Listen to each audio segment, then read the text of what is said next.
運転手さん、いやジェットコースターか。カープライブでは毎週気になる車、注目の車を紹介しています。ぜひ皆さん登録ボタン、そして通知ボタン、ポチッと登録よろしくお願いします。はい、カープライブナビゲーターの川西圭介です。今日はこの BMW のフラッグシップセダン、そして V12 気筒エンジンを積んでいる、BMW M760Li X ドライブ紹介していきたいと思います。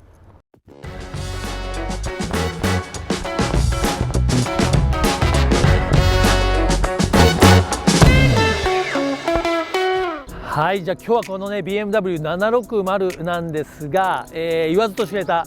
BMW のフラッグシップですね、7シリーズ。そしてこの7シリーズは、2016年にモデルチェンジされてるんですが、そこからかなりねこう安全デバイスとかこう AI 関係が進化してきたんで、今回はこの7シリーズに、自動運転につながるこうハンズフリーの機能ですとか、 BM だと OKBMW AI アシスタントを入れて、モデルチェンジというかマイナーチェンジになりますかね、したのがこのモデルになります。今回の760は特にこの LI といって、つまりロングホイールベースモデルですね。ショーファードリブンなんて言葉がありますけども、ショーファーその、運転手さんが運転してくれて、このオーナーは後ろに座る。長いんですよ。全長がね 5265 ミリなんですが、見てわかるのはこのホイールベースがね、長いですよね。ホイールベースを見てみると、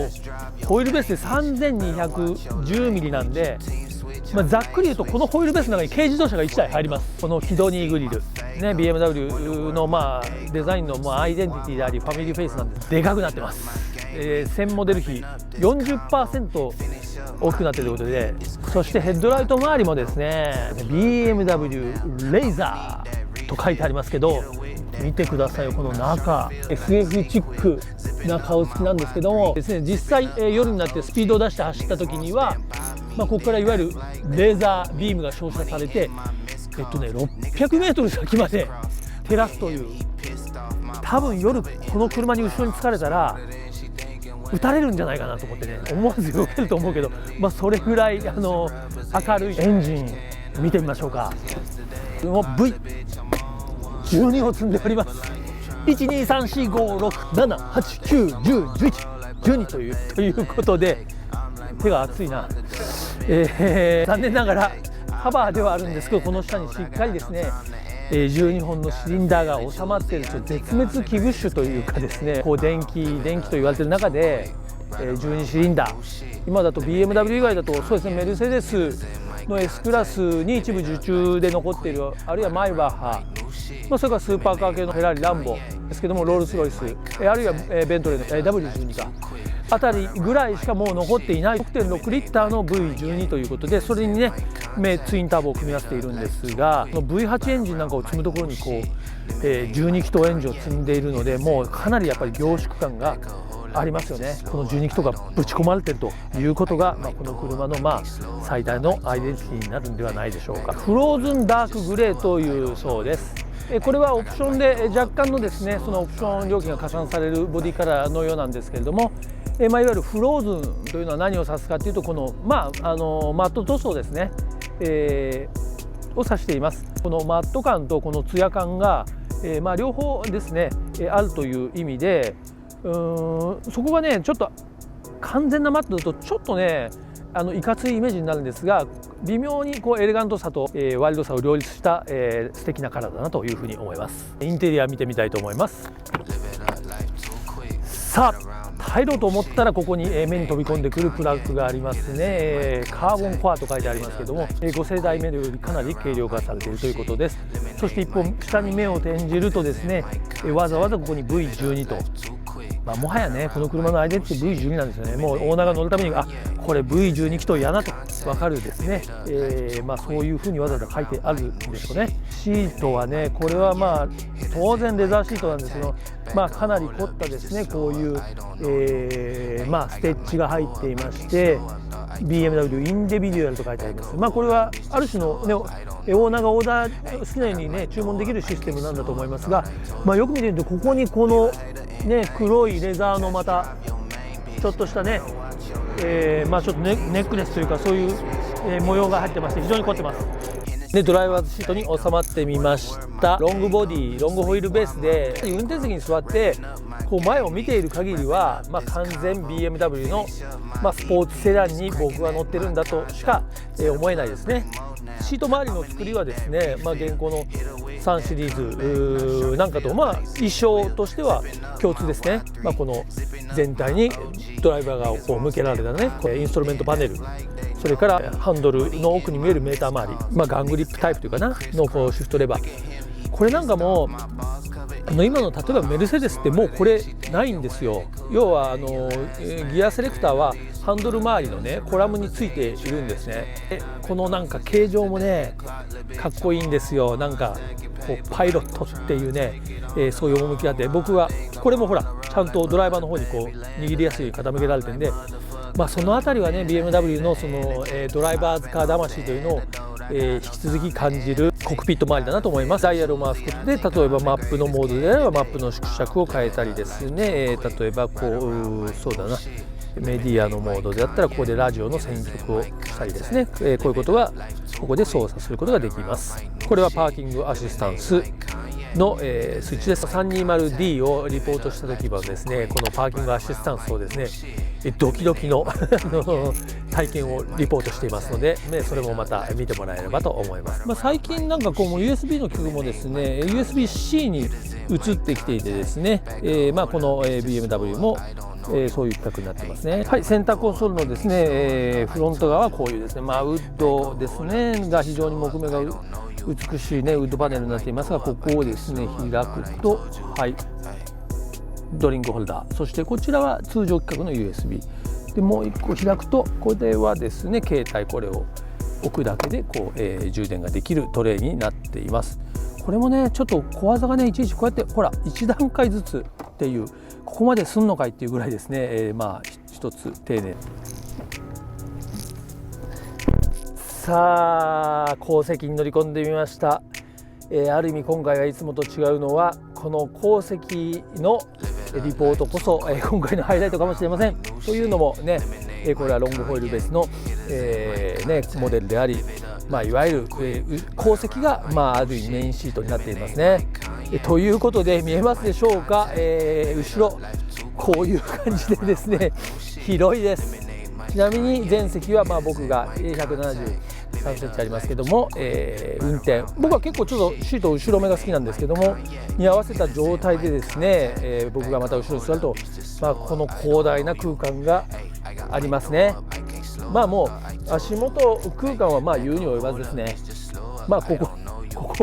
ね、もうよく拳何個分と言いますがですね、東京ドーム2個分ぐらいの広さがここにですね、あるという感じで、ありますね。そして頭上空間もまあ十分、この席からですね、まあこのスイッチでいろいろコントロールができるんですが、まあ当然ね、まあ窓の開け閉めというのはあるんですが、例えばこのスイッチをですね押すと、はい上の、サンシェードが開いてですね、まあ明るくなりますね。このウィンドウのシェードが上がってきます。はい、日差しを遮る効果もありますが、芸能人の方はちょっと視線が気になるときはこれを上げていただいていいのかもしれませんね。そしてさらに、このスイッチを押すと今度は後ろの、ね、リア、ガラスのシェード、これは結構やっぱりね車乗ってる後ろからの日差しが特に、ね、はい、そしてね、はい、ここにはねスピーカーがですね、入っていますが、その隣のこれがですね僕はちょっと注目いたしました。何かなと思ったら、はい灰皿アーシュトレイね、これ最近ちょっと久々に見た感じがします。昔の車には必ずついたけど今この時代ですからね、若干これ時代錯誤なのかなと思わなくもないけど、でもやはりこのクラスになるとこういうニーズもあるのかなと思ったりですね、まあ非常に優雅に開くアッシュトレイでございますけども、これはなかなか、これもちょっと今車の文化遺産に認定されるんじゃないでしょうか。いいね音、いい音、いいね、わお、はい、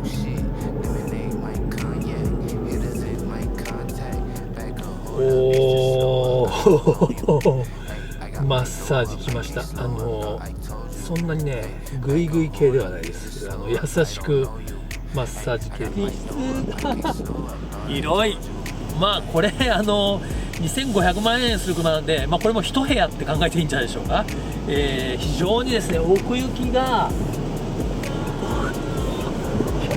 もうこれぐらいでやっと奥に、手が届きます。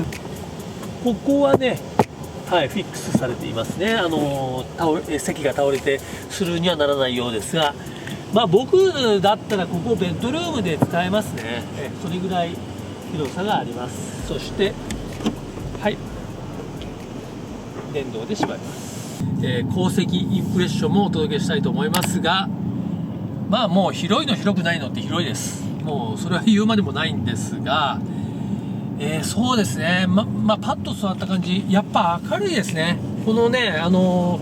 ベージュオフホワイトのねインテリアカラーっていうのもあるけども、天井のライニングまで全部ベージュですから、もう本当にこの開放感。そして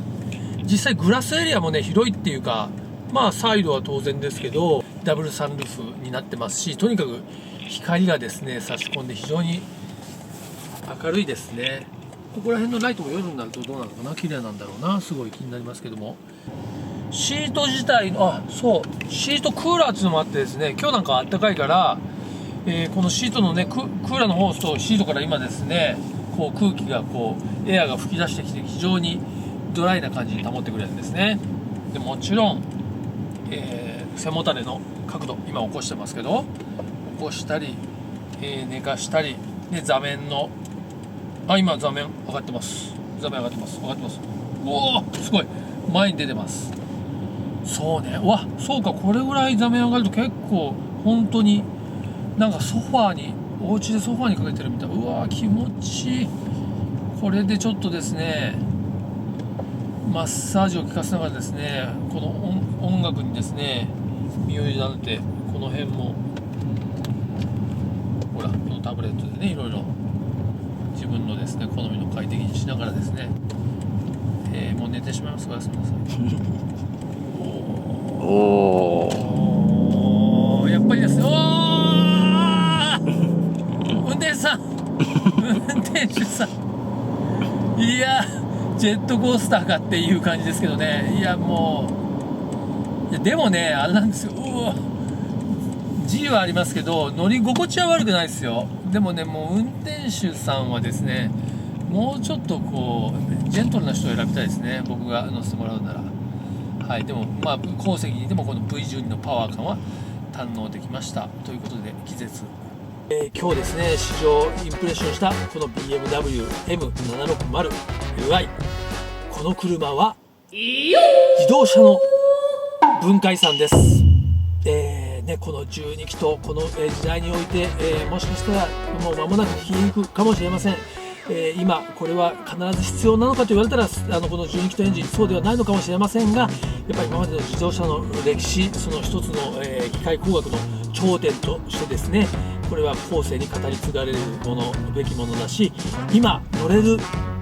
最後のチャンスかもしれない。だからなんかとにかくチャンスがあって触れられる人はぜひ乗ってみていただきたいと思います。 BMW M760試乗し始めましたけども、いやーもうこれはねなんかもう走り始めていきなり、もちろんこの12気筒だっていうことが頭に入ってるっていうのもありますけど、このトルクの海、もう豊かなトルクの海にこう溺れてる感じですね。すごい気持ちがいい、踏み始めのこう、BMW というと、シルキー6、直列6気筒のですねスムーズさを表してシルキー6なんていうわけですが、これはそれの気筒数って倍、V ですけども、ということでもうシルキーさは極まってますね。もうこれなんでしょう、なんかもう想像力の世界なんですよね。要は別に普通にそんなに車興味ない人が乗ればもう静かで、もうすごい力がありますね以上って感じなんですけど、僕らみたいに車が好きだったり、もうその12気筒エンジンというに憧れがあると、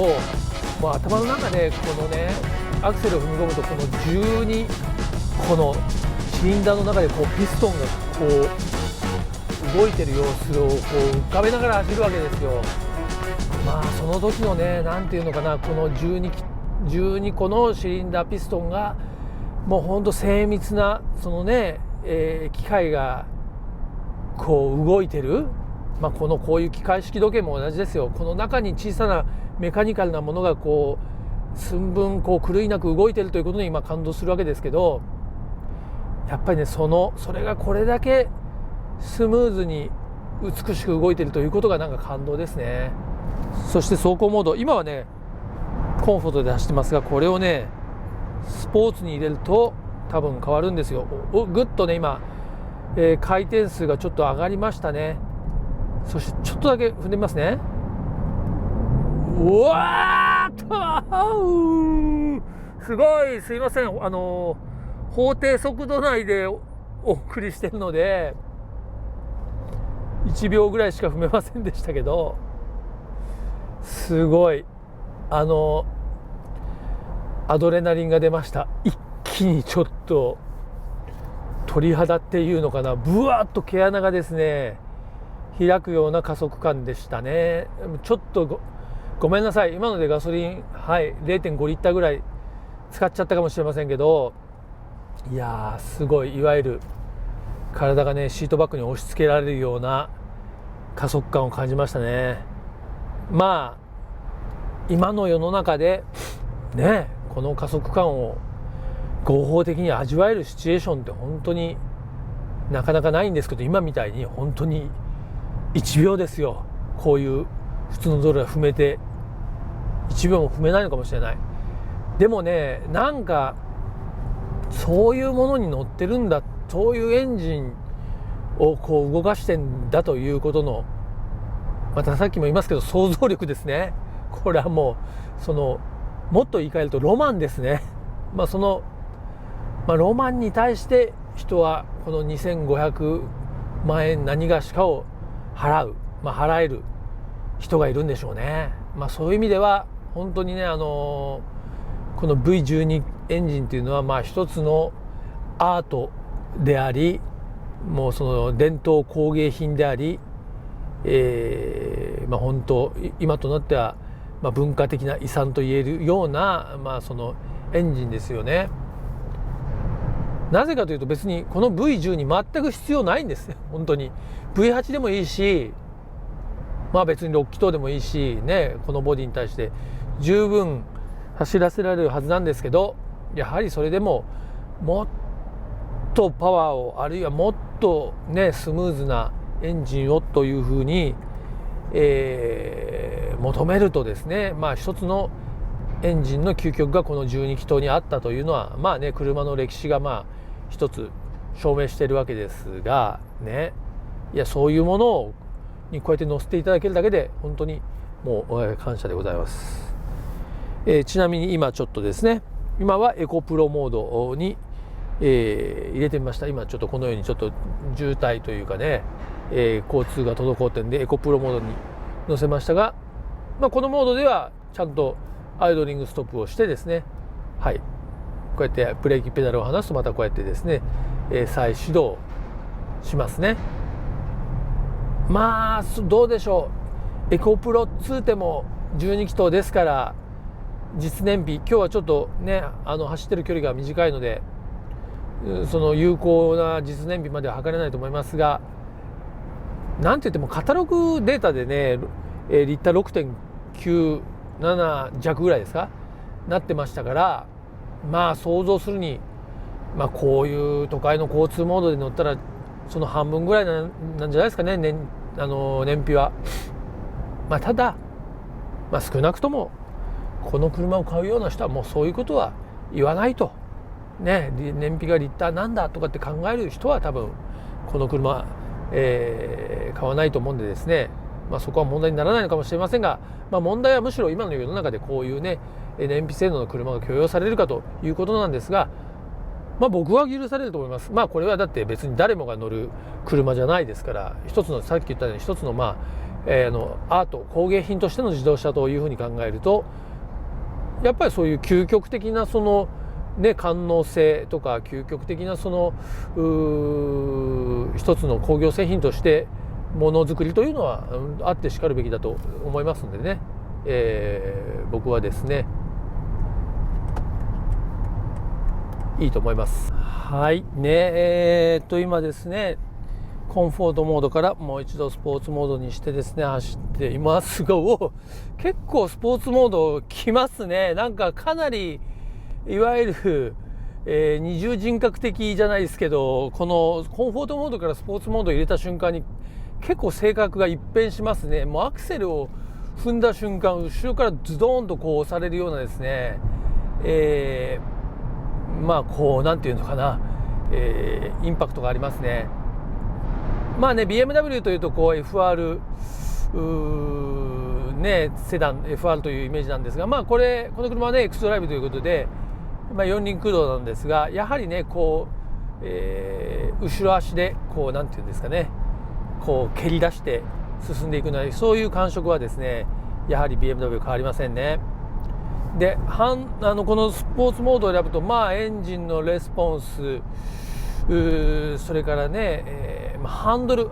がぐっと重たくなりますね。ちょっと今直線なんで、まあハンドリングどうのとは言えないんですが、ステアリングに手応えを感じますね。そして、足回りが今ちょっとどれぐらい引き締まったかまではちょっと正確に感じ取ることはできないんですが、とは言ってもそんなにですねガチガチに、このねスポーツモードを選んだかといってガチガチに足回りがなるという感じではありません。今この路面のねこのペイントとか段差を越えてもですね、それなりにしなやかにいなしてくれますね。でも気持ちいいな、このアクセルを踏んだ時にこのねなんだろう、アクセルと連動してこうもう車体が前に出る感じ、つまりその自分の体とアクセルペダルと車がこうつながっている、コネクトしている感じってすっごい気持ちいいですね。だからこの車ね 5.2 メートルあるすごい